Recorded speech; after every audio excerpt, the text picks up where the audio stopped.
வேலூர் மாவட்டம் கேவிக்குப்பம் அடுத்த துருகம் பகுதியில் சிறுத்தை தாக்கி இளம்பெண் உயிரிழந்த நிலையில் கிராம மக்களை பாதுகாக்க வனத்துறையினர் உடனடி நடவடிக்கை எடுக்க வேண்டும் என வலியுறுத்தி இளம்பெண் உடலுடன் மக்கள் போராட்டத்தில் ஈடுபட்டனர். கூடுதல் விவரங்களை செய்தியாளர் சசிகுமாரிடம் கேட்கலாம். சசிகுமார், சொல்லுங்க, கிராம மக்களின் மறியல் போராட்டம் எந்த நிலையில் உள்ளது? இது குறித்து விரிவான தகவலை சொல்லுங்க. வணக்கம் பராசக்தி. வேலூர் மாவட்டம் கேவிக்குப்பம் அடுத்த துருகம் பகுதியில் நேற்று மாலை அஞ்சலி என்ற இளம்பெண் வனப்பகுதியை ஒட்டியுள்ள வீட்டின் அருகே சிறுத்தை தாக்கி உயிரிழந்த நிலையில் ஆட்கொல்லி சிறுத்தையை தங்கள் பகுதியில் இருந்து அப்புறப்படுத்த வேண்டும், பாதுகாப்பு உறுதி செய்ய வேண்டும் என பொதுமக்கள் கோரிக்கை வைத்தனர்.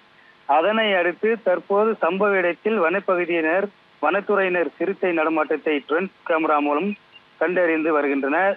வனப்பகுதியில் வருவாய்த்துறையினரும் மற்றும் வனத்துறையினரும் வன பாதுகாப்புடையினரும் என 15க்கும் மேற்பட்ட வனத்துறையினர் சிறுத்தையை தேடும் பணியில் ஈடுபட்டனர்.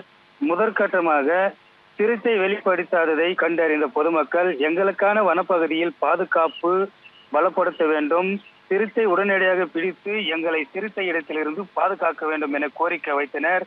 உடற்குறு ஆய்வு முடிந்து உடலை சொந்த ஊருக்கு மருத்துவமனையில் இருந்து எடுத்து வரும்போது கிராம மக்கள் வனப்பகுதியில் எங்களுக்கு எந்த ஒரு பாதுகாப்பும் இல்லை, எங்களுக்கு தகுந்த பாதுகாப்பு ஏற்பாடு செய்த பிறகுதான் உடலை அடக்கம் செய்வோம் என சாலையில் அரசு பேருந்தை சிறைப்பிடித்து தற்போது போராட்டத்தில் ஈடுபட்டு வருகின்றனர். பராசக்தி,